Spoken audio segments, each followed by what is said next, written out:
WNST, Towson, Baltimore, and Baltimore Positive. Still broadcasting in high-quality mono sound at AM 1570 in Towson, Baltimore. Next week, we're going to be getting together and doing our Maryland Crab Cake Tour. Starting the year right with an old friend at G&A Coney Island Hot Dog. I had a lot of hot dogs before my trips to Memorial Stadium in Highlandtown. He has moved his business after 3 generations out to White Marsh. We'll be there from 1 until 4 on Thursday. All of it brought to you by the Maryland Lottery. We'll be giving away some holiday cash drops as well as some Ravens scratch-offs as well. And our friends at Window Nation, 866-90-NATION, 60 months interest-free, and 5 years there is, and you buy 2, you get 2 free. Almost as good as the deal that Steve Bisciotti got from the state of Maryland and the Stadium Authority.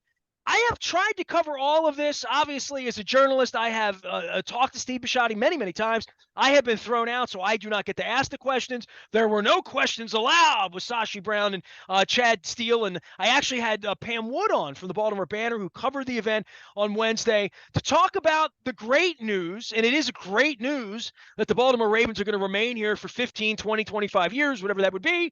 I like football. I've had a sports radio station here for 25 years this year. I've done sports radio for 31 years. I am old enough to remember when we begged for a football team and all Commissioner Tagliabue could offer was a museum. But lo and behold, all these years later, we're second leasing now with the Ravens. This guy has covered the ins, the outs, the ups, the downs, the money, the chicanery, to use Vince McMahon's words and terminology back in the day, at a place called fieldofschemes.com. He wrote a book a generation ago about where this money goes and where all of that research and civic development and all that stuff happens. His name is Neil deMause. You can find him at fieldofschemes.com. He's a great, great follow out on Twitter on all of these things. And, dude, I've been following you a long time, and all of these municipalities holding the gun up, whether it's Oakland and we're going to Vegas, or St. Louis and we're going to Vegas, or wherever it's going to be. Finally, Baltimore made Field of Schemes. It's been a long, long time. Neil, it is a pleasure to have you aboard. And I saw that you were semi-critical and certainly where we are, and I'll just open it up by saying I find you to be sort of equal opportunity. None of these are really great civic endeavors. They make us feel good in our souls for the most part, right? Yeah, I gotta say, chicanery expert. I'm gonna start using that, I think, as my bio. So yeah, I'm trying to figure out sort of how bad the new Ravens deal is, right? I mean, the line I always use is that when people ask me inevitably, which is the worst stadium deal, all unhappy stadium deals are unhappy in their own way, but so as I'm sure everybody knows, the original announcement last spring, right, was that the Ravens and the Orioles were each going to get $600 million in state money for renovations in exchange for doing lease extensions. And there were a lot of questions at the time about that, like $600 million for what exactly? Is it just going to be a big slush fund that they can tap for anything they like? Are they going to build a casino in the parking lot? Things like that, right? Literally. Exactly, right? So now finally the lease has been approved, and we still don't exactly know the answer to all those questions, right? So, for example, when you talk about it's great that the Ravens are going to be staying put for 15 years or maybe 25 years, that is great, but the summary, at least, that was in the meeting documents didn't exactly say that. It said the Ravens have to stay put, and if they don't, the state can go after them for unpaid bonds, right?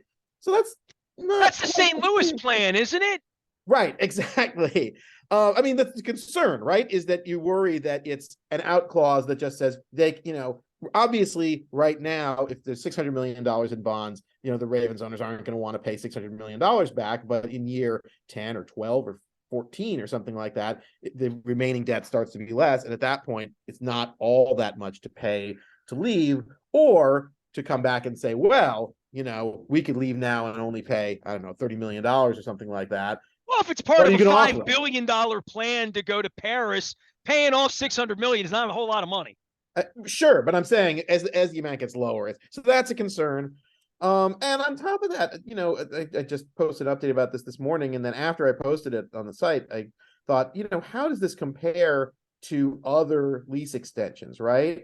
And I think the highest price so far was the Pacers a while back agreed to a lease extension exchange for a bunch of public money, and the New Orleans Saints, and those came in around 30 million a year, and this one will be 40 million a year. So if we're talking about just did Maryland get a good deal for its money, it's the most expensive subsidy for a lease extension in sports history, at least until the next one.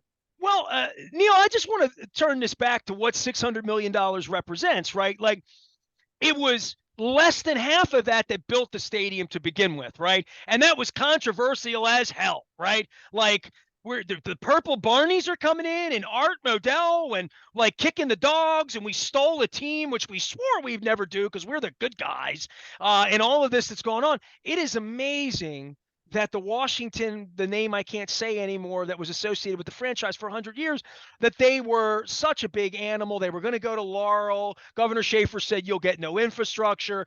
They got their junk stadium, and it was junk when it was built. It was built within a year Right. of the Raven Stadium, literally turn of the century.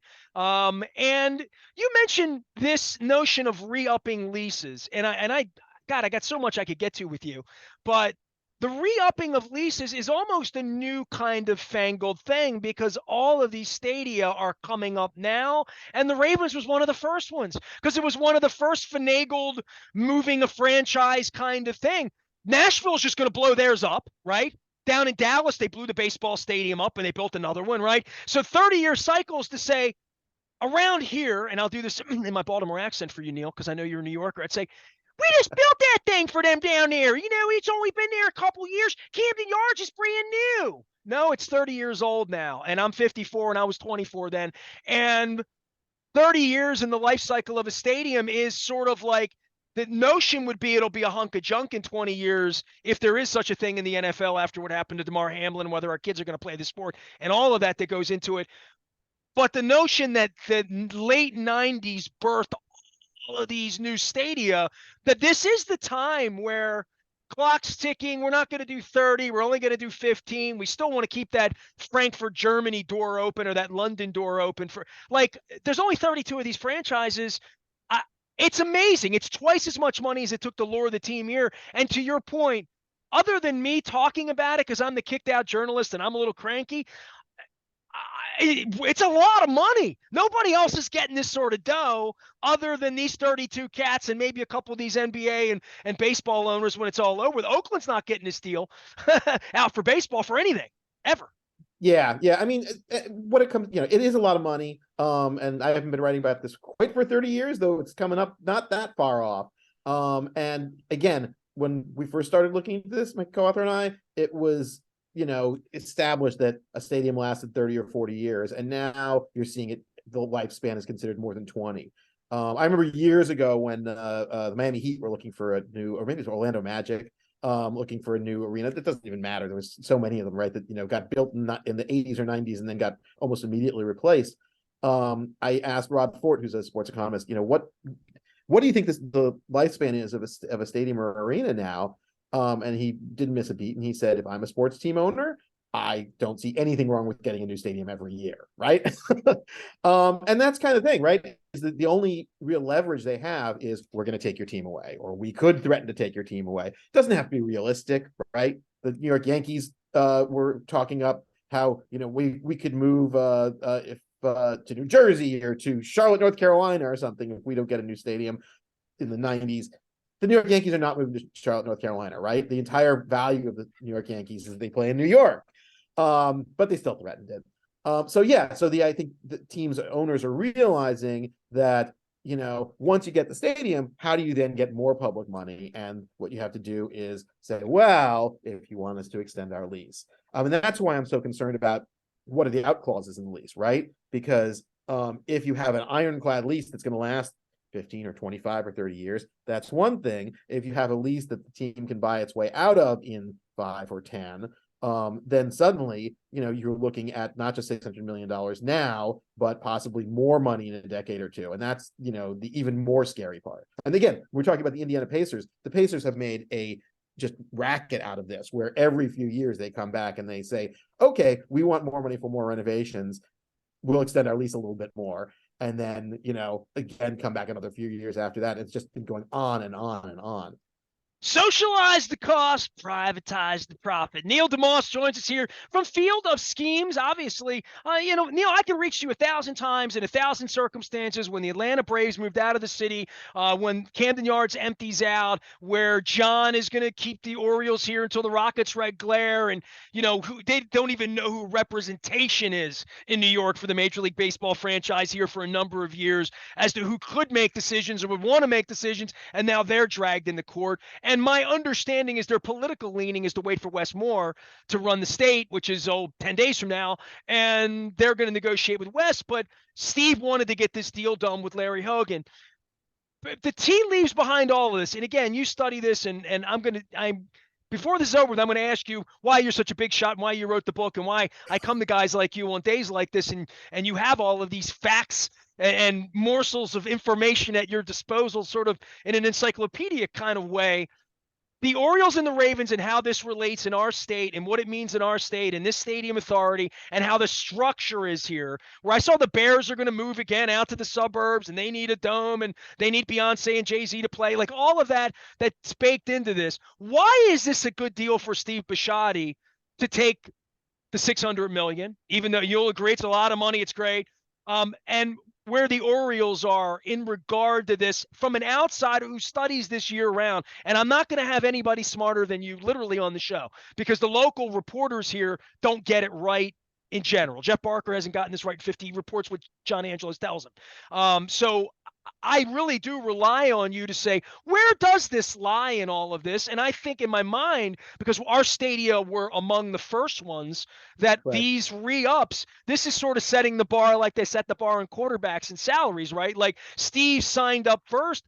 I don't know why was there a gun on Steve to do this now? Why didn't he wait till 26 or 20? I mean, he could have waited longer to do this. I mean, I think this is a good deal for him, right? Clearly, if you're getting $600 million, you're still paying no rent. You're still not sharing any of the stadium revenues. You're just paying for operations and maintenance.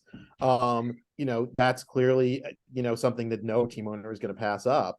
And again, haven't seen the lease, so I don't know exactly what's in it, but I'm certainly concerned that if operations and maintenance is something that the Ravens have to pay, and now they've got this big slush fund to pay for improvements, can they just let something fall apart and then say, oh, we got to tap that slush fund in order to replace it, rather than actually paying to maintain it? Again, this is something that would be good to see the lease, to see what's actually required in there. But I think this is a great deal for him. Again, it's a record amount of money per year for a lease extension.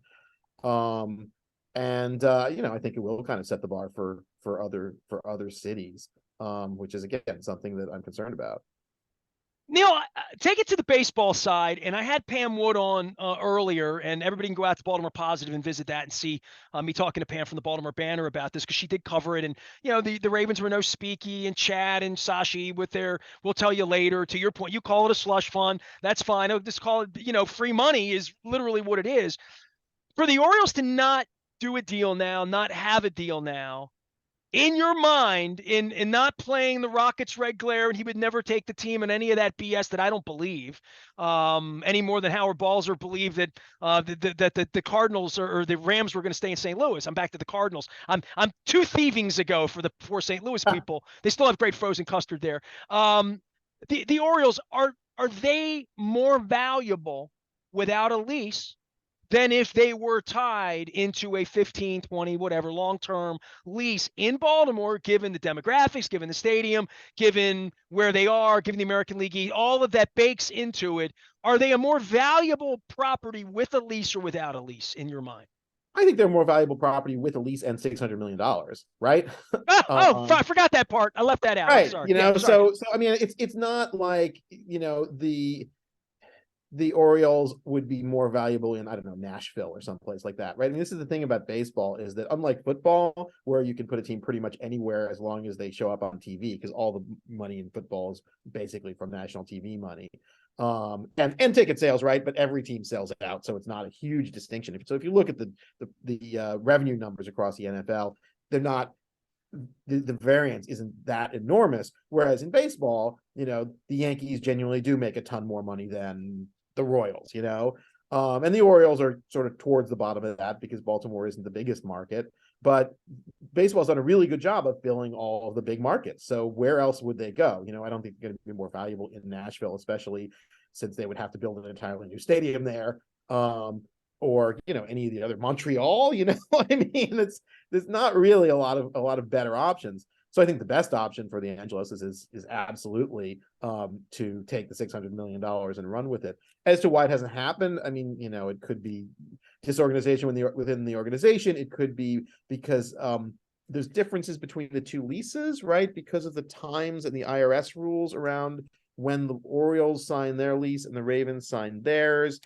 The Orioles pay rent, but not maintenance operations. The Ravens pay maintenance operations, but not rent.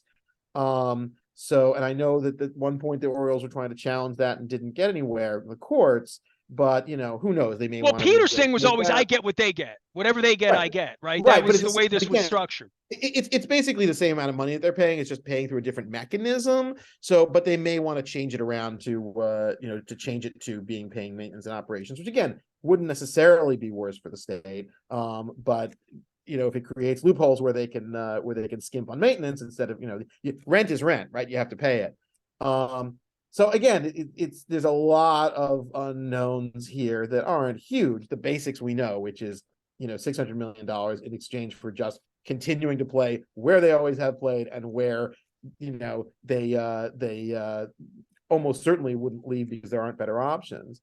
But there are a lot of details that we don't know. I mean, the thing that drives me crazy about all these lease negotiations is the cities and the states never seem to realize the leverage that they have, right? I mean, Maryland could go to the Orioles and the Ravens and say, you've got a good deal here. You've got stadiums that are fairly new. You've got a good fan base. You're making $300 million a year and Yeah, profit off of your franchise. Exactly. You bought it for $575 and it's worth $5 billion. Exactly. You can afford to buy new televisions, dude, right? Yes, you could go and say, if you want to continue to stay, how about you start paying some rent? How about you start sharing some of the revenues? At least start from that You've point, gotten right? rich And off of this. them, Our city's deteriorated during this course of this time, right? And then let them bargain you down, right? But at least if you're trying to do any negotiation, right, you start by asking for what you want, and then you negotiate down to what you can get. It seems. I wonder what the hell they wanted when they got $1.2 billion out of both the teams. I wonder what they asked for. Well, that's what I'm saying. It seems like I don't know what they asked for, but it seems like they they got everything that they wanted. And again, we've seen this before. Like you mentioned with the Rams. I spoke to someone years ago who had helped negotiate the Rams deal with St. Louis, and he said that his boss was constantly throwing in, "Oh, let's ask for this, let's ask for that." And he was like, "They're never going to give us that. Let's try." But worst they can do is say no. And they said yes to everything. That's just the negotiators for the public side are very, very bad on this. And the one other point I wanted to say when you were asking about why now, there is a lot of money, public money floating around right now, right? You've got infrastructure money, you've got the COVID relief money. So states and cities are feeling a little bit more flush than they might have a few years ago. So it's a good time to sort of strike while the iron is hot and say, hey, you want to put some money into an investment in future business for your community, right? How about you throw 600 million or 1.2 billion, or really it was like I think it's 1.8 billion if you count the money that was for infrastructure around the Commander Stadium and the minor league baseball stadiums in the entire package. So we're seeing a lot of that now. 2022 was a record for $1 billion deals in sports, and was a record for $1 billion deals, honestly, in other forms of corporate subsidies, right? Computer chip plants and auto plants and things like that. So, and I think that's not unrelated to the fact that when there's public money sitting out there, the lobbyists are going to be the first ones to sort of try and grab at it. Neil deMause is here. I would say my background is in being a journalist in the 80s, and I was young. I was 18, 19, 20 years old, chasing girls and rock and roll and the history of Hammer Jackson. I'll never forget an interaction I had with my boss, Jack Gibbons, who was the sports editor at the Baltimore Sun, the Evening Sun at the time.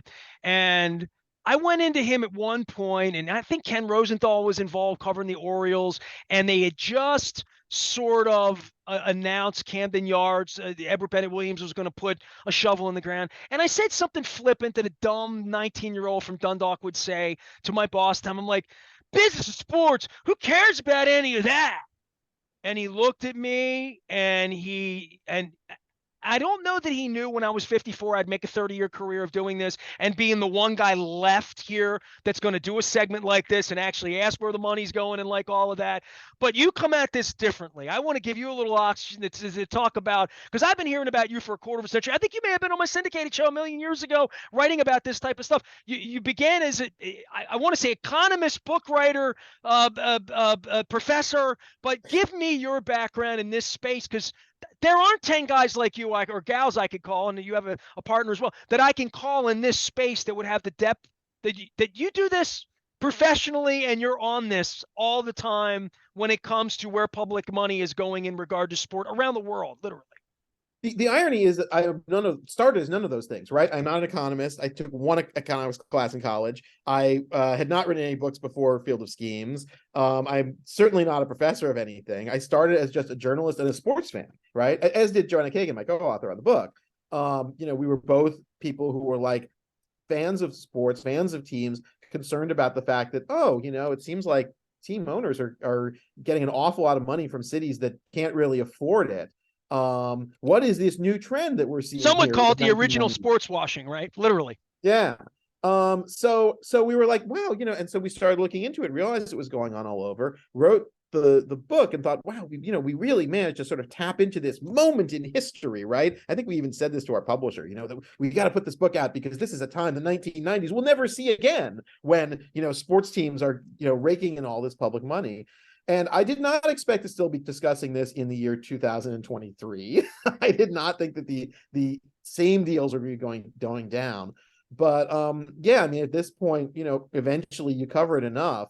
And I've written about this for the Village Voice and Defector and Vice and all sorts of different places that over the years. But eventually you sort of start learning and becoming an expert. And I did not expect to become an expert on tax-exempt bonds, but eventually you have to, as a journalist, figure this stuff out. And there are other people out there doing good jobs. I don't want to say that you and I are the only ones looking at this, but the state of journalism today, as you well know, and as anybody who reads what's left of newspapers and websites well knows, right, is that there are very few people with very little time and very little expertise who really just are told, go out and write 6 posts today. And if it's just a matter of reprinting the press release from the team, then that's fine. Do that and move on to the next thing.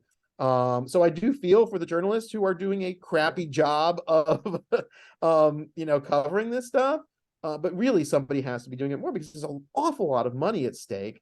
And, it's just crazy to think that nobody is doing oversight in this beyond saying, lease extension, good, the Ravens are going to stay. Couple things. I got mouthy when this came out, and I shared your piece on Wednesday night. Somebody got mouthy on my thread. Imagine that. The old sports radio taking phone calls from everybody. Who analyzes these things? When they come out, there's always an economist that is a part of Dewey, Cheatham, and Howe, and they're going to come out with the economic impact of the millions of the blah, blah, blah, and the Jay-Z concert and the hotel nights and the amusement to the amusement and the value of the red, white, and blue lights that we have there for the civic pride of our community, and like blah, blah, blah, blah, blah, like all of that.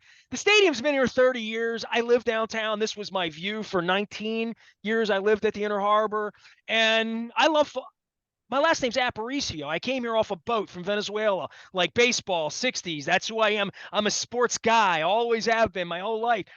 I love it. I was the first guy, dig a shovel in, welcome art, come on in. We'll put on purple. We'll put purple flamingos up on the lawn. We love purple.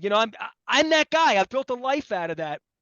But there is a point in all of this where I do wonder, what if the Ravens never came? What would have happened to our city? Would we be like Sacramento? Would we be a one pony? Would we be like Portland? Would we be diminished? Would we, in my Charlie Ekman voice, would we not be big league? We're a big league town. We're a major league town. We ain't in minor leagues. And we had minor league hockey here. We had soccer. Like, I've lived through all of it. We lost the Bullets in the 70s. My dad hated Abe Pollin over that forever.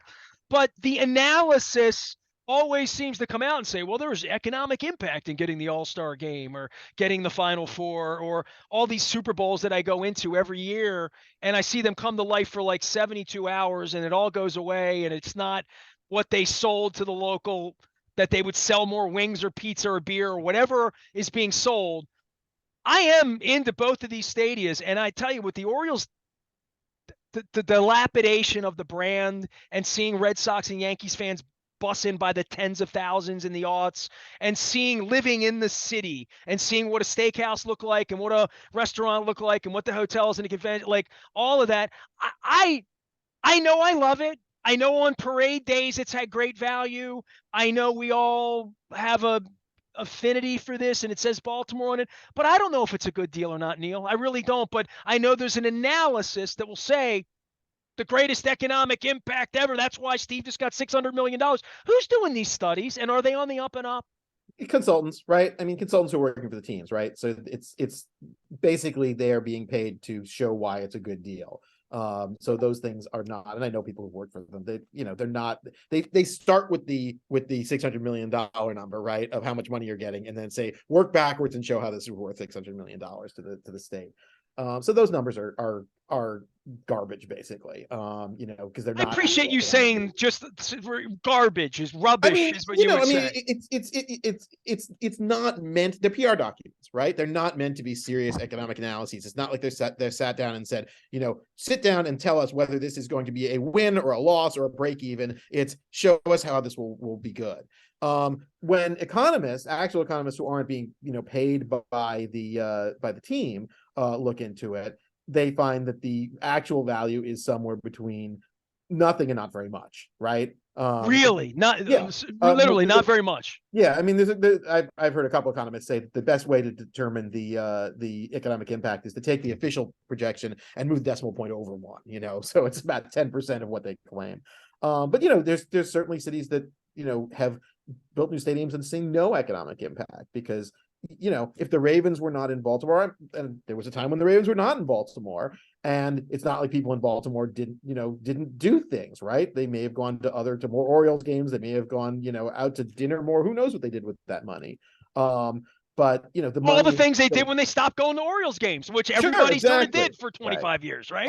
So look, I love sports. I came into this as a sports fan. I am still a sports fan despite knowing all that I now know. But if you look at this, you mentioned Portland, Oregon, right? Portland, Oregon famously did not build an NFL stadium in the 70s when they could have gotten an expansion team. And still does not have, either football or baseball, or hockey. And Portland is tremendously successful at what it is, right? It's attracting lots of new people. It's, expanding. It's considered a good place to live, despite the fact that it doesn't have a lot in terms of sports. So there are lots of different ways to be a successful city, I guess is the answer, and lots of different ways to be an unsuccessful one. And I think if you ask any economist, should you spend $600 million on renovating a football stadium, they would say you could pretty much do anything else with the money and it would be a better investment. Well, they didn't do it in San Diego, didn't do it in St. Louis. Vegas got sold off to the Gypsies and the Wolves. And for municipalities that want it, and by the way, Neil deMause is our guest. He's at fieldofschemes.com. You can read all of his work along with David Hayward, all the folks that do the good work that you do up on your site as well. Nashville, last topic for you, because you sort of just breeze by, well, the Orioles lease in Nashville and until the Rockets red glare, and John wears his cowboy boots and actually lives in Nashville, and they got guys named Garth there that don't even need a last name. Last time I even saw your site, 3 months ago, whenever it was, is the Nashville Bigger Better Deal that they put on there, that they're going to have concerts and hoedowns and CMT and woo. And you're like, no, they're not. They're going to have the same stuff they had there before. And I remember reading that about, and I thought maybe one day he'll be coming on here when Steve gets his deal before Uncle Larry leaves. Nashville and where it is in baseball. Listen, I'm not a doomsdayer. I'm a guy that doesn't trust D'Angelo's family from firsthand experience, right? Like, I don't believe a word they say. They don't even trust each other. So, and that's been borne out, right? So I don't believe anything he said. And by the way, that whole Rockets red glare thing, I had to hijack a tourism press conference with Christine Brennan and Dick Cass and ask that question as a citizen because he's never available to the media. So that whole statement he meant that the franchise will be here as long as the Rockets red glare, and I was the one who asked that question. And it never would have been said. So I gave him a PR moment. But all things being equal, and I mean, God, the guy that moved the Rams out of St. Louis was from Missouri. So let's not play that game. Mhm. For you with Nashville, why is it not plausible or feasible, other than the other owners wouldn't allow it, and they wouldn't want it, and they like Camden Yards, and why is Nashville not feasible in your mind? Not just to steal the Orioles, but to steal anything to get a team. Market size. Market size and the fact that baseball is different from football, right? You can have a football team in Nashville, as I was saying, because as long as you're getting a cut of that national TV money, you can put a football team in Green Bay, right? You can put a football team anywhere. Whereas with baseball, you really do need to have a bigger market. You And can't put it in San Juan. They try. right, yeah, Nashville is just, hey, look, could Nashville conceivably have a baseball team someday? A Major League Baseball team someday? Possibly. Would it be an improvement over Baltimore? Absolutely not. It's the same conversation I was just having with somebody today about the Tampa Bay Rays and like, oh, they should move to Orlando. I mean, no, they shouldn't move to Orlando, or you should get people to come in Tampa. They're not doing great in St. Petersburg, but they would do even worse in Orlando. And I think that's the same situation in Baltimore. The Orioles are supported in Baltimore when they're good, and they may actually be good again sometime soon. They have a lot of good young players. If they, don't keep signing guys like Jordan Lyles and Kyle Gibson, actually put a team around them, they might actually have a team, have a shot at something. That's someday. not a trend. That's not a bug. That's a feature. I mean, you yeah, I know. I'm every just Chris saying. Benson and every Doug Drabeck, and I can take you through them all. I'm just saying they have a better shot than they did during the Chris Davis years. So anyway, I don't think it's impossible they would move to Nashville. Certainly don't think it's like, oh well, the Angeloses would never do that. I just think that you have to take seriously, would a team be more successful in Nashville than Baltimore? And I think the answer is no. Okay, well, fair enough, and I really appreciate your time. It's great having you on. I would send anybody out to follow your work. Critical eye, is that fair to say you're a critical eye in all of the stadium and arena and civic money games? I'm a critical eye with a sad tear dripping out of one corner at the amount of time that we have to keep doing this. Is that because you're a Mets fan or no? There's that as well. Neil, I appreciate you. Thanks for beginning our year with some great information and some great insights into Steve Bisciotti, $600 million. I was going to say billion, 600 million. The franchise values are crazy too, right? That's its own thing as to Steve buying it for $575. I had Pam Wood on. I was with Pam Labor Day because I had Governor Westmore, or he was going to be the governor. It was very clear at that point. Mm-hmm. And that day we talked about, I went back, we were talking about the franchise being maybe worth $3.5 billion because we thought the Washington franchise was worth $5 billion. Mm-hmm. These things go up pretty it really is an amazing amount. The valuation of this is going up twice the amount of money that we're giving him, literally, in 6 months. Yep. It's a great scam. It's good work if you can get it. Appreciation. Neil deMause out of Field of Schemes. You can find me doing the Maryland Crab Cake Tour next week. We're going to be at G&A Coney Island Hot Dog, where it's a hot dog and crab cake tour. We're going to be giving away some Maryland Lottery scratch-offs, as well as our friends at Window Nation helping us support all that we're doing into the winter. I am Nestor. We are WNST, AM 1570, Towson, Baltimore, and we never stop talking Baltimore positive.